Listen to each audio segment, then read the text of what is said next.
8 পর্বের web series যে build up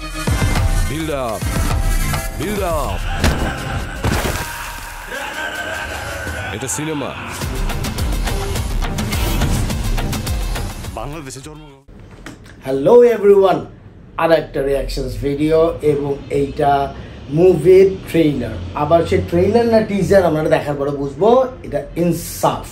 ইনসাফ হচ্ছে কোরবানি ঈদে বা ঈদুল আজহা 2025-এ আর একটা মুভি রিলিজ পাচ্ছে, সের নাম হচ্ছে ইনসাফ। শরীফুল রাজের এবং শরীফুল রাজ তাসনিয়া ফারিন দুইজনে আছে এবং ইন্টারেস্টিং সবচেয়ে বড় কথা এবং হাইপ হচ্ছে যেমন মোশাররফ করিমের মতো শক্তিশালী অভিনেতা এটার ভিলেন চরিত্রে আছে। সো আমরা সেটার টিজারটা একটু দেখি, টিজার বা ট্রেইলার হোয়াট এভার, আমরা আগে দেখি যে এটা কি অবস্থা। হেডফোন কার এই যে ঢাকা শহরে হঠাৎ করে এত অপরাধ বেড়ে গেছে, সবাই ভাবছে এক সময়ের ত্রাস ডন ইউসুফ হয়তো আবার ফিরে এসেছে। আজব ক্যারেক্টার, খুন করার পরও সে নাকি দুধ দিয়ে গোসল করে। ইউসুফ কিন্তু কোনো সাধারণ মাস্তান না।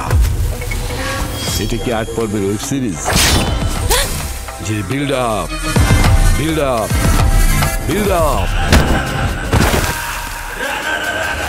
এটা সিনেমা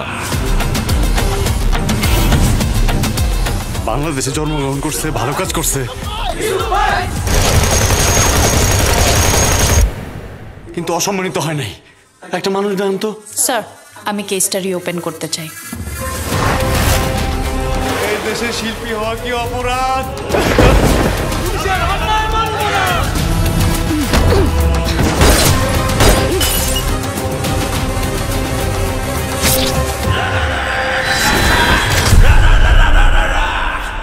আমি অমানুষ মারি, মানুষ মারে না।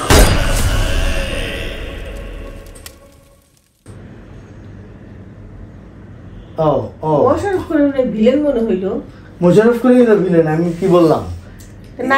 নায়কও তো একটু ডিফারেন্ট চরিত্র দেখাচ্ছে এইখানেই তো, মানে এই আমার দুইটা তাহলে না, ভিলেন নায়ক হচ্ছে নেগেটিভ ক্যারেক্টারে, আর ভিলেন মানে নায়ক সবসময় যে আসলে ভালো চরিত্রের কি হইতে হবে এমন কোনো কথা নাই। হ্যাঁ, সম্ভবত এটা কোনো গ্যাংস্টারের লাইফ দেখাচ্ছে বা এরকম কিছু। ইউসুফ বলতেছে যে নায়িকা আবার পুলিশ, নায়িকা তা পুলিশ, সম্ভবত কোনো যে থাকে না যে সিভিল ড্রেসে কাভার করে ব্যাকআপ, হ্যাঁ এই রকমের যে এজেন্ট থাকে ওই টাইপের মনে হইলো। যে তাসনিয়া ফারিন ফার্স্টে নর্মাল এই সিভিল ড্রেসেও দেখা গেছে, এরপরে আবার পুলিশের ড্রেসেও দেখা গেছে। এই আর শরীফুল রাজ তো তার অভিনয় নিয়ে কোনো কিছু বলার নাই, মানে হি ইজ এ মোস্ট একটা কি বলবো যে এই জেনারেশনের অনেক যত অ্যাক্টর অ্যাক্ট্রেসের মধ্যে ওয়ান অফ দ্য মানে গ্রেট অ্যাক্টর, ট্যালেন্টেড, মানে সে অনেকগুলো অভিনয় অনেকগুলো হিট মুভি দিয়ে সেটা অলরেডি প্রমাণ করছে। হাওয়া এবং আদার্স আরও অনেকগুলো মুভি দেখছি শরীফুল রাজের। তো খুবই ভালো একটা অ্যাক্টর বাংলাদেশের। আর মোশাররফ করিমের ভালো অ্যাক্টর কি খারাপ অ্যাক্টর এগুলো আসলে বলে এখন আসলে প্রশংসা করা কিছু নাই। হি ইজ দ্য ওয়ান, বলার কিছু নাই, সবাই জানে, প্রুভেন, এগুলো প্রুভেন, না নতুন করে বলার কিছু নাই। মোশাররফ করিম এইখানে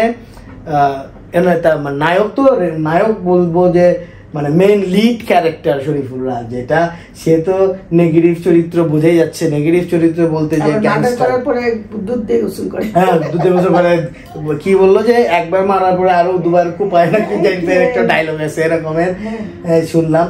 এরপরে পুলিশও আছে, আবার হচ্ছে মোশাররফ করিমের লাস্টে দেখালো। তার মানে এটা একটা গ্যাংস্টার ফাইট এবং গ্যাং ওয়ার টাইপের, অথবা against the police and gang, মানে গ্যাং পুলিশ অ্যান্ড ক্রাইম এগুলো নিয়ে সব কিছু মিলে সোফার এটা হতে যাচ্ছে। তো ঈদুল আজহায় মেগাস্টার শাকিব খানের আসতেছে, তাণ্ডব আসতেছে, সেইটার সাথে কতটুক এই ইনসাফ এর প্রতি কতটুকু ইনসাফ হইতে পারে সেটা দেখা যাক। হ্যাঁ, তবে ভালো কাজ হলে ডেফিনেটলি শাকিব খানের সাথে তো কারো তুলনাই হচ্ছে না, হি ইজ দ্য ওয়ান, একটা লেভেলে চলে গেছে। মানে শাকিব খানের কাছাকাছি প্রতিযোগিতায় আমার মনে হয় না খুব একটা কেউ আছে।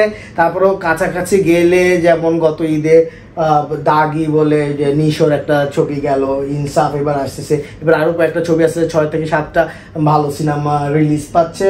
সো দেখা যাক, আমরা ইনসাফের ট্রেইলারটা দেখলাম, একসাথে অনেকগুলো সিনেমা, 10 দিন ছুটি, Oh, yes. কি করবে? হ্যাঁ, সবাই সিনেমা দেখবে, সিনেমা দেখবে, যারা ঘুরতে যেতে পারে না তারা সিনেমা দেখবে, আমরাও দেখবো।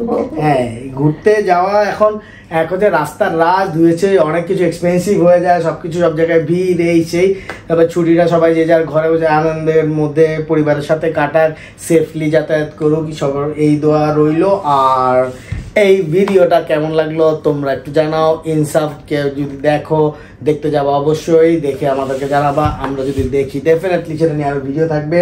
অপেক্ষা করতেছি এখন গানের জন্য, গান আসলে রিয়াকশন ভিডিও করার চেষ্টা করবো। Till then keep watching.